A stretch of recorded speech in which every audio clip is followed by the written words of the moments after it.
가장 많은 선택을 받는 데는 이유가 있을 겁니다. KB 차차차 지금 가장 많은 분들이 선택하고 있다고 하죠. 네, 중고차 살 때는 믿을 수 있는 KB 차차차와 함께 하시면 좋겠습니다. 근데 저 우리 채팅방에 들어오는 단골 손님들 몇 분 계시잖아. 네. 근데 쌀집이라고 돼 있잖아. 쌀집? 아, 농협. 쌀집. 아, 저분이 진짜 농협 직원이더라고. 근데 교보문고에 그때 강연회 할 때 진짜 농협 직원이에요? 오신 거야. 그래가지고 이렇게 밝혀야 됩니까? 야, 그 미숫가루 있잖아. 네. 농협 미숫가루를 또 싸들고 오셨대. 그게 있어요? 응. 농협에서 나옵니까 미숫가루가? 농협에서 만든 건지 농협에서 유통하는 건지 모르겠지만 네. 쌀집에서 만든 미숫가루를 또 갖고 오셔가지고 선물로 이렇게 주신다. 아, 진짜 눈물 나대. 고소합니까? 엄청 맛있어. 매일 아침마다 하는 것이 공복의 최고야. 미숫가루. 네? 저처럼 또 다이어트하는 사람한테 최고라니까. 미숫가루. 네. 먹고 싶어? 저요? 아니 뭐 저는 괜찮습니다. 농협 미숫가루와 또 함께 하시면 감사합니다. 쌀집 아침이 농협. 자, 오늘 뉴스 3 그러면 한번 시작을 해보도록 하죠. 뭐 다들 상당수가 예상했습니다만 연준이 금리 동결 했습니다. 그런데 만장일치로 100% 나왔어. 100%. 네. 내년 어떻게 될까가 이제 좀 궁금한 건데. 내년에 조금 올린다는데 오히려. 동결도 아니고 올립니까? 네, 조금 올린다는데. 그래요? 네. 큰일이네. 네. 그래서 어쨌든 상반기 아니면 뭐. 아니 그건 이제 뭐 내년 중인데 아마 선거 앞두고 조금 올릴 수도 있다. 그런 전망이 나왔는데 어쨌든 현재 기준금리가 1.5에서 1.75 미국은 기준금리가 레인지로 돼 있잖아요. 네. 이렇게 동결을 했는데 말씀하신 것처럼 만장일치가 나왔어요. 그리고 제롬 파월 의장이 뭐라고 그랬냐면 경제 전망에 미치는 불확실성이 잔존해 있다. 원래 성명서에는 이 문구가 마지막에 들어가 있었어요. 이게 뭐냐면 이 불확실성이 대체로 무슨 뜻이냐. 미국과 중국 간의 무역 갈등이라든지 또 대외적인 어떤 미국 내부에서는 괜찮은데 대외적인 불확실성 때문에 우리가 이걸 와치한다 이런 건데 이것 자체도 빼버렸단 말이에요. 뺐어요? 네, 빼버렸어요. 뺐다는 건 무슨 의미예요? 이제 뭐 불확실성이 별로 없다 이런 뜻이 되는 거지. 네. 그러니까 금리를 추가적으로 낮춰야 될 만큼의 불확실성을 느끼지 못한다. 네. 그 뭐냐면 미국과 중국 간의 무역 갈등 전쟁 이런 것도 사실 올해 상반기에 비하면 상당히 완화 뭐 가시적인 건 없으나 더 악화시키지 않으려는 노력을 양측에서 굉장히 노력하고 있기 때문에 그 부분 또 이게 만약에 조금 악화된다 하더라도 이게 미국 경제에 심대한 타격을 줘가지고 우리가 다시 금리를 낮춰야 되는 그런 상황으로 바로 가지는 않을 것이다.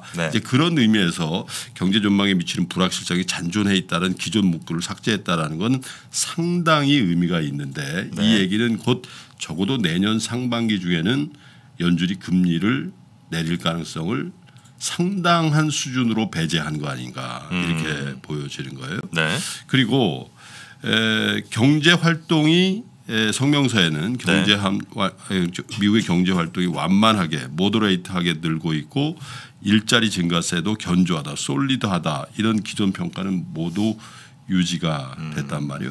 그리고 어제도 이제 오건영 팀장이 이 레포 시장에 개입하는 거 이게 양적 완화냐 아니냐 이걸 가지고 얘기를 했습니다만 이렇게 얘기를 했어요. 파월 의장이 연준에서 개입을 하고 있음에도 뭘 단기 금융시장이 좀 불안하게 움직이니까 기자들이 이제 물어본 거지. 이거 어떻게 할 겁니까? 그랬더니 앞으로도 계속 합니다. 그러면서 한마디 더 붙인 게 필요해질 경우에 쿠폰을 매입할 것입니다. 이렇게 얘기를 했어요. 이 의미가 뭐냐면 이 쿠폰이라는 건 미국채를 사는 데 있어서 지금 뭐 3개월짜리 뭐 이런 거 사잖아요. 이건 쿠폰 없는 거예요. 이제 쿠폰이라는 게 이표라고 그러거든. 이제 미국 국채는 6개월에 한 번씩 이자를 주니까 그러면 쿠폰을 산다는 의미는 지금보다는 더 긴 채권을 살 가능성도 배제하지 않겠습니다. 이런 얘기를 했단 말이에요. 이거는 되게 의미 있는 얘기란 말이에요. 더 적극적으로 양적 완화든 뭐든 간에 연준에서는 이제 부인하지만 어쨌든 금융시장의 안정을 위해서 유동성 공급을 추가로 더 긴 자금을 쓸 수도 있다. 필요할 경우에 아직은 아니다지만 필요하면 그걸 하겠다. 이런 부분에 대해서는 되게 시장에서 또 의미 있게 받아들였던 것 같아요. 그래서 어쨌든 이렇게 이제 곽도기 부장이 오면 주시장에 미치는 영향이라든지 이런 것 더 얘기를 하겠습니다만은 자. 그 미국 그 어떤 특수한 환경 내년이 이제 11월에 저 대통령 선거가 있잖아요. 그러면 이제 그 연준에서 보내는 메시지는 우리가 추가적으로 금리를 막 인하시켜 가지고 경기를 부양시키는 그런 일들을 부자연스럽게 하진 않을 거다라는 메시지를 네. 전 세계에 준과 동시에 트럼프 대통령한테 준 거예요. 제가 볼 때는. 그러니까 자꾸만 금리 낮추라고 막 성가시게 하지 마라. 이렇게 솔리드하고 이렇게 경제가 괜찮은데 당신 계속 그렇게 한다는 건 당신 사욕이다. 네네. 네? 당신 더 해달라는 건 당신 대통령 당선시켜달라고 우리한테 요구하는 건데 우리한테 그런 무리한 요구는 당분간 하지 마십시오. 네네. 라고 아주 젠틀리 이렇게 얘기를 한 거지만 트럼프 대통령이 생각할 때는 이거 골치 아픈데 이거 비빌 언덕이 이제 없어지는 건가? 네네네. 이런 얘기를 하지. 이제 조만간 보십시오. 오늘 내일 중에 또 트럼프 대통령이 한마디 할 겁니다 아마. 그런 게 어딨냐. 아직 아니다. 네. 그런데 그 얘기도 상당 부분 일리가 있을 수가 있어요. 여기서 만약에 한번 보십시오. 금융시장이 3%에서 5% 급격한 조정을 받는다든지 경제지표 한두 개가 이건 뭐지? 지난달까지 안 그랬는데 왜 이런 게 나오지? 뭐 이런 지표가 나왔을 경우에도 네네. 이런 스탠스가 정말 강하게 유지되고 될 것인가에 대해서는 지켜봐야 돼요. 네. 자, 길게 보면 올해 하반기에 연준이 금리를 세 차례 낮춰줬기 때문에 어쩌면 지금 어제도 그렇습니다마는 미국의 S&P를 비롯한 3대 지수가 사상 최고가를 쳤다고 봐야 되는 거죠. 네. 그죠? 네. 그래서 어쨌든 연준의 역할이라는 게 지나놓고 보면 얼마나 중요한 건지에 대해서 우리 시청자 여러분들이나 투자자들이 굉장히 많이 인식을 하고 있을 텐데 과연 변동성이 큰 구간으로 들어갔을 때도 만장일치로 금리를 동결하고 내년에 금리를 오히려 올릴 수도 있다는 이런 연준의 자신감이 유지될 수 있는지를 내년 상반기에 우리가 한번 보게 될 것으로 보입니다. 그리고 트럼프는 이런 연준의 결정에도 불구하고 굉장히 강한 어조로 연준의 금리 추가 인하를 압박할 겁니다. 왜냐? 그것은 안 한다 하더라도 혹시 대선 전에 금융시장이 추락한다거나 경제지표가 안 좋았을 경우에 본인의 책임이 아니고 그것은 제롬 파월 등 연준의 책임이다. 라고 근거 없는 자신감을 보였냐. 이렇게 얘기할 수 있는 명분을 축적하기 위해서라도 계속 연준을 압박할 가능성이 있습니다. 미국 주식시장은 어쨌든 굉장히 좋고 또 오히려 내년에 금리를 강하게 올릴 수도 있다라는 언급이 없었다는 것만으로도 네. 연준의 어떤 금리 동결을 평가하면서 3대 지수가 다 올랐습니다. 우리 시장은 어떻게 될지 잠시 후에 곽도기 님과 이야기해 보도록 하겠습니다. 네. 자, 그리고 11월 고용이 무려 23년 만에 최고치를 지금 보였다. 어마어마한 30만 명 가까이 네. 늘었습니까? 예. 그래서 고용 시장이 꽤 괜찮은 겁니까? 아니면 뭔가 또 통계적인 해석이 좀 필요합니까? 뭐 양쪽 다 있는 거죠. 근데 11월 고용률이 23년 만에 최고라는 거는 고용이 23년 만에 되게 최고 좋아졌다는 게 11월 기준으로 그렇다는 거예요. 네네. 11월 기준으로. 근데 이제 내용을 좀 이제 쳐다보면은 네.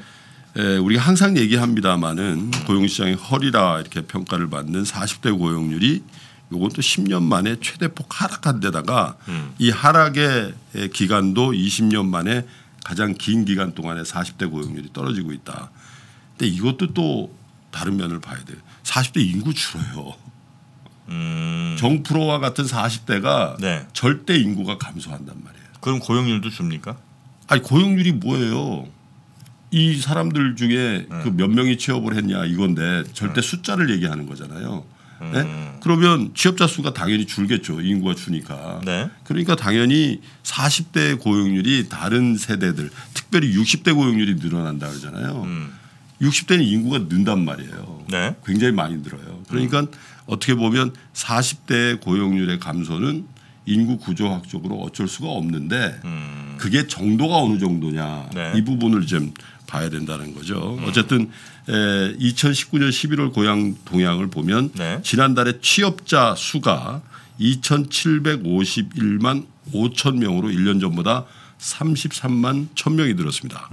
이 취업자의 증가폭은 8월에 45만 명, 9월에 34만 명, 10월에 41만 명에 의해서 넉 달 연속해서 30만 명대 이상을 기록했기 때문에 숫자로 나온 걸로만 보면 서프라이즈예요. 네네. 작년에 기억나시죠? 이거 뭐 전혀 안 느네. 그래가지고 굉장히 뭐 고용 참사다 이런 얘기를 했는데 어쨌든 외견상으로 나오는 숫자로만 놓고 보면 고용 서프라이즈가 4달째 계속 이어지고 있다 이런 거고요. 40대 고용률과 함께 이게 허수다. 이거 그냥 60대 그 별로 좋지 않은 저 직장이 들어서 그런 거다. 이렇게 비판하는 쪽에서 얘기하는 게 제조업 쪽에서 계속 준다 이런 얘기를 하잖아요. 네. 제조업 역시 줄었습니다. 2만 6천 명 줄었는데 이거 20개월째 마이너스 행진이거든요. 그런데 감소폭이 2만 명대로 줄어든 건 상당히 많이 줄어들었습니다. 전에 비해서. 감소폭이 줄었다. 네, 감소한 절대 숫자가 줄었다는 건데. 그리고 이 제조업 그 고용이 주는 것도 다시 한번 보십시오. 우리가 너무 제조업에 편중돼 있습니다. 서비스업이라든지 이런 쪽을 강화해야 됩니다라고 얘기를 많이 해요. 예, 그러니까 이 제조업의 어떤 고용이 주는 것들도 네. 너무 급격하게 주는 거.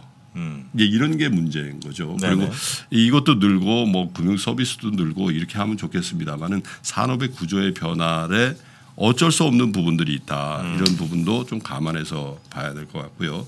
종사자상 지위별로 상용 근로자가 59만 3천 명이 증가를 했어요. 이 정부에서 내세우는 게 이거 좋은 거 아닙니까? 네, 상용 네, 근로자가 네, 네. 59만 3천 명이 늘었고 일용 근로자 11만 1천 명 줄었고 임시 근로자 5만 4천 명 각각 감소했습니다. 물론 이 상용 근로자가 과연 주당 몇 시간을 일하냐 이거에 대해서는 또 할 얘기가 많죠. 36시간 이상 취업자 수가 28만 9천 명이 줄어든 거예요. 오히려. 상용이 이렇게 늘었는데? 네. 상용임에도 불구하고 네. 매일 나오세요. 그렇지만 하루에 몇 시간만 일하세요. 이런 근로자가 많이 늘었다는 얘기죠. 적은 시간 뭐 파트타임 하는. 그렇죠. 왜냐 말씀드렸잖아요. 60대 이상이 40만 8천 명이 늘었거든요. 네. 60대 이상 어르신들이 예를 들면 하루에 8시간 이상 이렇게 일하는 케이스들이 별로 없단 말이죠. 그래서 이 부분은 또 논란의 여지가 있다. 그래서 질적인 부분은 들춰봐야 되는 부분이 여지가 많이 있습니다만 네. 어쨌든 8, 9, 10월에 이르러서 고용 전체적인 숫자는 굉장히 개선이 됐는데 어쨌든 40대 또 제조업 그리고 이 근로 시간에 대한 문제는 앞으로도 계속 해결해야 될 정부가 해결해야 될 그 숙제로 남겨놨습니다만 어쨌든 제조업 쪽의 고용의 감소가 상당히 완만해졌다라는 것을 정부에서는 그래도 뭔가 개선이 되고 있습니다. 이렇게 얘기를 하고 있습니다. 네. 자, 이 취업률 관련해서는 또 뜨거운 토론들이 또 채팅창에서 이거 벌어지고 있는 것 1년에 같습니다. 한 달에 한 번씩 하는 거예요. 한 달에 한 번씩. 네, 해석에 대해서 참 예. 다양한 얘기들이 있는 것 같습니다. 자, 그리고 세 번째 뉴스 3, 세 번째 뉴스는 아람코라고 저희가 몇 번 전해드렸던 사우디의 석유회사, 국영 석유회사 아람코가 상장을 했는데 네. 첫날 상한가를 기록을 했습니까? 사우디 리야드 시장에 상장이 됐잖아요. 네. 여기 상한가 제도가 있네. 하루 상승 제한폭이 10%래요. 한참 좀 낮네요. 우리보다 3분의 1밖에 안 돼요. 네. 그러니까 상한가 치기가 좋군요. 그렇죠. 근데 이거 다 예상했던 거예요. 왜냐하면 자기네들끼리 사고 자기네들이 상한가 치기 이게. 그리고 이게 보니까요. 우리나라 뭐 22일 동안 외국인이 매도했는데 그중에 아람코 네. 뭐 사러 간다 뭐 그러는 게 그거 아닌 것 같아. 왜요? 외국인 비중이 별로 없어요 여기에. 아람코 요거 네. 상장한 거에? 네. 그래요? 외국인이 사는 흔적이 별로 안 보인다는 거야. 다 이제 사우디 왕가 뭐 사우디 그 국영기업 이런 데들 샀다라는 거거든요. 이게. 근데 어쨌든 기록을 세우긴 세웠어요. 시총 1위가 네. 애플이었거든요. 1조 1,900달러였는데 네. 이게 어제 상한가를 치면서 1조 8,800억 달러. 우리 돈으로 2,250조 원. 예, 전체 시총이. 그렇죠. 근데 저 푼 거는 1.5% 푼 거 아니에요? 아니 이제 이걸 곱하기 몇 분 하는 그러니까. 거죠. 1.5%푼 거를 쭉 해갖고 보니 그렇죠. 2조 달러? 1조 8,800억 달러.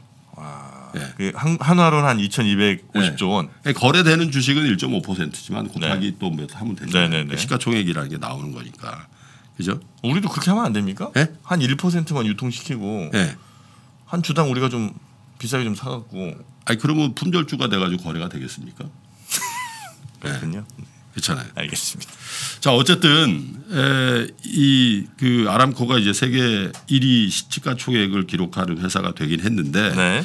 이 평가에 대해서는 굉장히 박하게 나와요. 왜냐하면 현재 유가가 워낙 긴 기간 동안에 박스권에 이제 갇히다 보니까 미국의 대형 석유 업체죠. 쉐브론 같은데도 어떻게 보면 이 자산 가치가 좀 떨어졌다 그래서 네. 최근에 자산 가치 110억 달러 가량을 상각하겠다 이렇게 발표를 했고요. 그리고 말씀드린 것처럼 월스트리트 저널의 분석에 따르면 해외 기관 투자가들의 이 아람코 투자액은 꼴랑 15억 달러에 불과하다. 15억 달러. 예. 왜냐 이 리야드 시장이라는 게 엄청 큰 시장도 아닌데다가 네. 여기에 들어가서 뭐 여러 가지 제약들도 있고 그럴 겁니다. 네네네. 그렇기 때문에 이게 경제적인 뭔가 의미가 있는 상장이냐 그렇지 않고 이게 빈살만 왕세자의 정치적인 이벤트 아니냐 이렇게 폄하하는 그런 시각들이 있어요. 어쨌든 그럼에도 불구하고 이제 아람코가 상장이 됐다는 거는 아람코는 물론이고 사우디 왕가가 대주주이기 때문에 네. 사우디 왕가를 포함한 사우디 경제의 어떤 속살을 다 드러내 보여야 된다는 그런 숙제가 있고 이 정말로 이 아람코를 통해서 뭔가 자금 조달해서 사우디를 개혁하려는 이 빈살만 왕세자의 노력이 더 구체화되려면 네. 아마도 추가 상장 해외 시장에 대한 추가 상장 같은 노력들이 이제 있어야 될 것 같은데 지금으로 봐서는 네. 정말 그들만의 잔치에 불과한 상장이었고 상한가였다 이렇게 보여집니다. 예를 들어서 아람코가 사우디에서 뭐 주당 2만 원에 예. 이렇게 거래가 돼요. 근데 뉴욕 시장 상장했더니 거기서는 한 15,000원 이렇게 될 수도 있습니까? 혹시? 그건 뭐 그렇진 않겠죠. 우리 같은 경우도요. 네. 삼성전자가 미국 시장에 상장은 안 돼 있지만 상장 예탁증권 예탁증서라고 DR이 상장돼 있거든요. 네. 예를 들면 그 가격이 조금 갭이 나요. 근데 이제 본질 가치에 수렴하죠. 왜냐하면 국가 간에 이렇게 예전에 우리 그 비트코인도 30%가 우리가 비쌌다는 거 아니에요? 네. 그런 것처럼 사실은 어떤 시스템 때문에 이격도가 조금 발생할 수 있지만 그 회사가 규모가 있는 회사라면 네. 본질 가치 이 원주의 가격과 비례해서 수렴하는 그런 양상을 보이죠. 그러니까 예를 들어서 사우디에서는 왕가들이 막 비싸게 좀 사고 뉴욕에서는 또 이게 뉴욕장이랑 사우디장이랑 시간이 좀 차이가 날 거 아니에요? 그러면 사우디 왕가가 살 때 그거 쇼치고 미국 가서 사겠죠. 그렇게 하면 됩니까? 이거 좋아. 이런 자세. 네. 솔직하게 모르는 거 모르는 거. 알겠습니다. 이렇게 또 정대도 사우디에서는 좀 비싸게 팔고 만약에 뉴욕에서 싸게 팔면 그러면 기업 가치는 얼마로 계산이 되나? 미국의 그 금융기술자들이 그걸 가만 놔두겠어요? 사우디에서는 비싼데 여기서는 싼 거를 당연하죠. 주식은 기본적으로 일물일가예요. 일물일까는 뭐? 일물일가 이 시장이나 저 시장이나 똑같이 해야 된다니. 그렇습니까? 네. 알겠습니다. 자, 사우디 아람코의 상장 첫날 상한가를 기록했다는 소식까지 저희가 뉴스 3으로 전해드렸고요. 자 이제 광고 듣고 와서 바로 곽도기님 좀 만나겠습니다.